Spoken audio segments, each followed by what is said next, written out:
Hello. So if you can't tell by the fact that you're back in the cupboard, we are going to do another recipe today. I just got home from work. I stopped at the grocery store for three things and spent $70 because a bunch of things that I use commonly in recipes that I make all the time were on sale. So I'm making a bunch of things that I hadn't anticipated making this week, but the one that I'm going to make tonight is tabouli. If you have never had it, if you don't know what it is, it's a Mediterranean salad. It's not paleo because there is bulgur wheat, and when you are doing paleo, anything wheat is restricted, is the word I'm looking for there. So this one is not 100% paleo.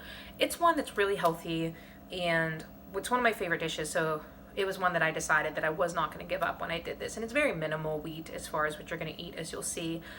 There's a lot of variations on this recipe. Some people put mint in it. I do. Some people don't. I've seen people use cheese or red onion or all these different ingredients. Truthfully, I don't remember the recipe that I started using when I started making this. And I haven't made it in a while. So we're just going to wing it. It's kind of how I live my life. We're going to see how that goes. But it's pretty simple, pretty basic. There's really not much cooking to this. It's more just chopping, prepping, mixing. So it's really easy. Definitely a dish you want to make the day before you plan on having it, because it does need that like overnight to sit in all the flavors and everything to intermix really well. Definitely better the next day.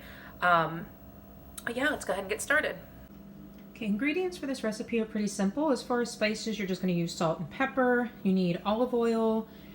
Produce-wise, I get 2 bunches of the curly parsley. You can use flat if you prefer it. I just like working with the curly parsley. You'll need green onions, plum aroma tomatoes, cucumber, mint, lemons. I use this whole grain tabouli mix.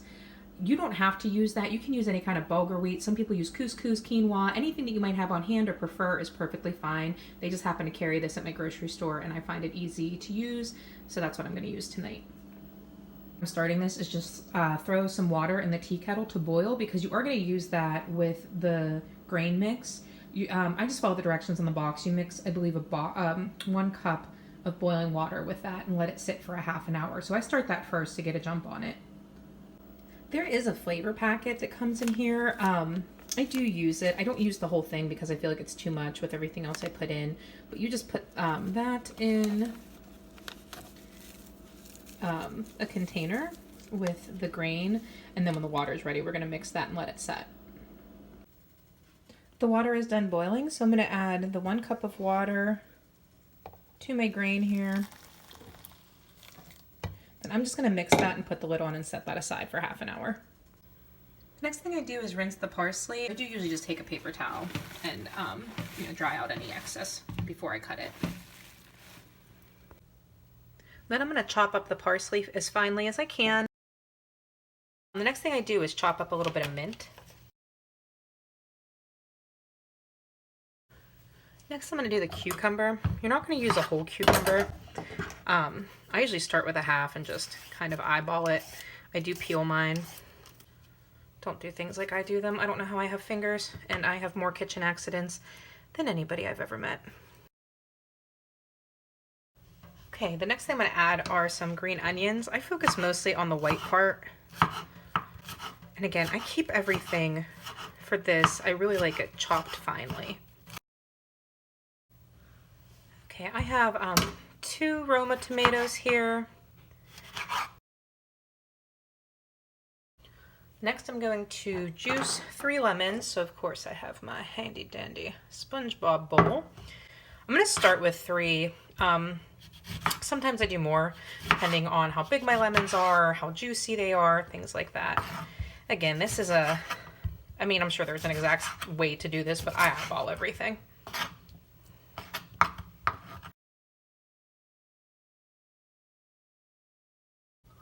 Okay, so these lemons actually juiced pretty well, actually really well. So I might have been able to get away with 2, honestly, for this size batch, but we'll see.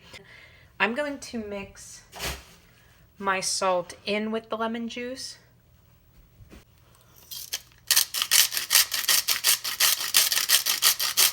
This is one of those dishes, kind of like guacamole. I'm not a big salt person. I don't use a ton of salt in my cooking. I never add salt to my plated food. But certain dishes, that salt really does interact with your vegetables and things a certain way. This is one of them. So I do add a good bit of salt to my lemon juice and then stir it down. I can't remember if the original recipe calls for pepper or not. I happen to really like pepper. So I'm going to go ahead and add some pepper too.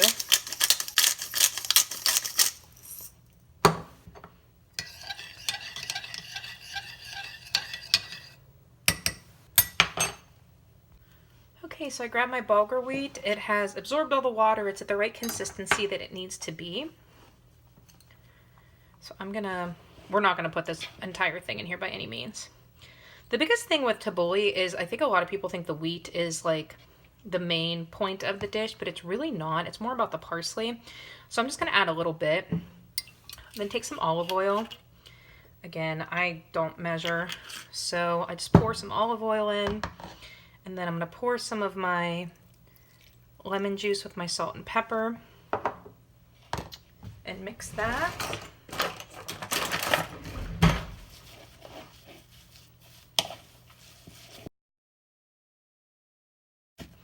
I am going to add some more bulgur wheat.